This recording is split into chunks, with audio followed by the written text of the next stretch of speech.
and so I did that course. I did a load of student radio, and that was, I think, in a way more beneficial than the academic course, because it gives you the experience. And even if people aren't listening, and people, we were doing streaming in 2005, people weren't really listening. But it's just the fact that you treat it professionally and you treat it as if you're doing a job. You get the experience. And I did work experience other places as well, including here as part of my course. And then when I graduated, I got a 3-month contract reading the news, and I'm still here. What's your full name? Michael Henderson. I'll give you all the names. Like you can email and spam them all the time. That's the problem when you know you've got it. Actually, Sanjeev's just mentioned something earlier. Was it just a 3-month contract? Yes, for 3 years, and this is something that is a fact of life that you will have to live with if you want to be in this industry. It was,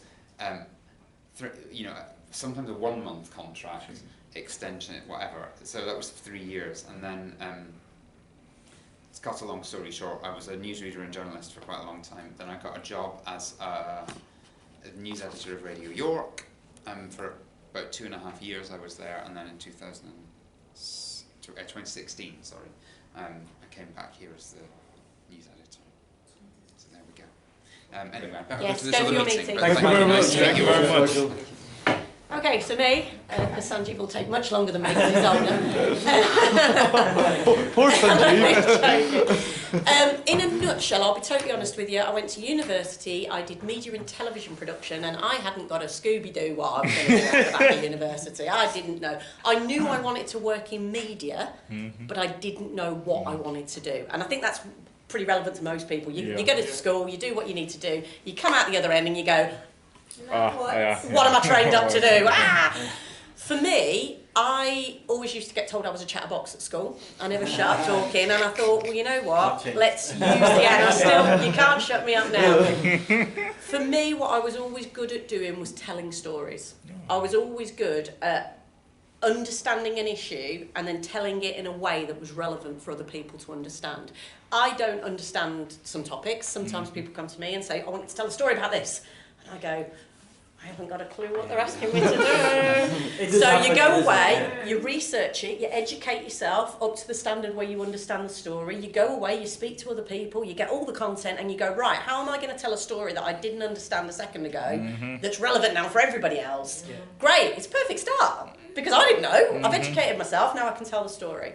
So in a nutshell, I ended up going down quite a structured route of doing news reading. I did the similar to Michael, because when you come into this industry, if you're not that big personality to go on as a presenter and think I can just spitball ideas and talk on air, I quite liked the type up a script, put it on a screen, it's 3 o'clock, I'm Tracy G, blah, blah, blah, blah, blah, blah, blah, blah. I was reading it off a screen and I felt very secure on air.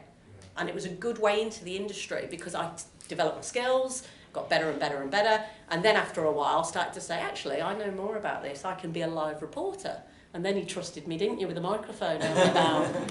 Crossing across now to Tracy, she's live at the scene. Tracy, what's happened? And I did everything from standing on the streets of Bradford at early doors because there'd been a quadruple murder in a house and having to do some really, really quite in-depth, factual information, to we've sent Tracy to the local pig farm because it's spring season and, you know, the pigs have just arrived. It'd be anything. What I will say is get involved. Get involved. If you show passion, if you come through the door and you are a sponge and you're willing to take all this information that we'll give you and take it and absorb it and say, right, this is what I'm going to do with it, you'll fly. What's the worst thing you can do is come through the door and sit in the corner and go, I'm not going to speak up. I'm going to be quiet. There's too many big personalities in this building for you to be quiet and sat in the corner. Come in, show us what you've got, get out there, give us some ideas, just come in with a bit of drive and passion and you'll get noticed. So, back in 1964. in the time when there was no don't say electricity. no smartphones, no Google, no sat nav. Can you But remember? there was paper. There was newspaper. There was people. Yeah, newspaper. We're not going that old. We had calculators as well in those days. So I left school at 16. And and I didn't want to do A-levels, so I joined the army. And that lasted a short while. I didn't know what I wanted to do. I went into the clothing industry, and I worked for about 4 or 5 years in industry. And I went to hospital radio to help somebody out one day, and I thought, this is really interesting. I quite enjoy this. I like music. So I went on hospital radio for about 3-4 years, and then I saw an ad in the paper that said presenters wanted, PO Box 123 Leeds. So I wrote to that. Nothing back for 6 months. Then I got a letter from Radio Leeds.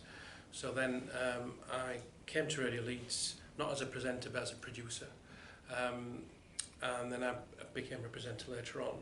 And then I got retrained. I joined the BBC just as a producer presenter. Then I retrained as a reporter. And I was at Radio Leeds for about 10 years, and then I left Radio Leeds and I went to work for some network stations, and I've lived and worked in the Middle East and South Asia and stuff, and North Africa. And then I came back 25 years to the day I first walked in when I made the tea as the editor. So so I went around to do lots of different things, and I've never had a formal university education. I've got a degree, but I went to night school to get one. So I've never been to university, never did A-levels. So I'm living proof that you can do this without an education. But again, the reason why you've been as successful as you have is because you're a grafter. Yeah. Do you know what I mean? You don't... This job can be tough. Whether you're a producer, whether you're a reporter, whether you're a presenter, whatever it will be, you can put in some long hours, can't you? And don't get me wrong, it's rewarding as well. Yeah. I'm massively proud to wear this lanyard and say I work for the BBC, do you know what I mean? And I've come through commercial radio before I've come here, but the one thing you need to know coming into this job is it's rewarding, it's exciting, you get a team atmosphere, don't we? We're like a family. We take care of each other and we're a nice team, but you work some silly hours sometimes. So is there space for University of Bradford students? Because we don't have anything to do till September. I would love to learn about production. I know that I've done presenting a long time. I want to know the production, and I would love to learn.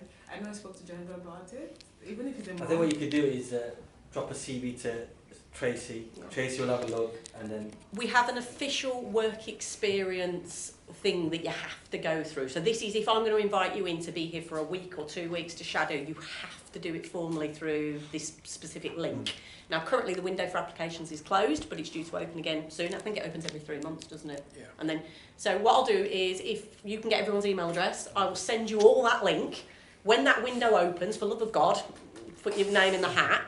But in the meantime, yeah, if you want to drop me some ideas, if you want to keep in touch, I'm all for that. I love to create content. I have loads of followers on social media, and that's because I create loads of content. And I noticed that BBC Leeds is not on Instagram. I think this is not the first time I've been told. Just on Twitter, and I feel like there's so many content that can. It's not because we don't want to be on. It's the big corporate machine. So we're allowed to do things and we're not allowed. So there's not very many social media accounts for local radio stations. Twitter and Facebook, that's it at the moment. Which you're absolutely right. You're missing a trick if you're trying to engage with a younger audience and you're not on Insta. Younger audience. There's a BBC Yorkshire Insta account. Yes. But I'm sure things will change. But because it's such a large organisation, there's going to have tens of thousands of people work for us. We all do things in a very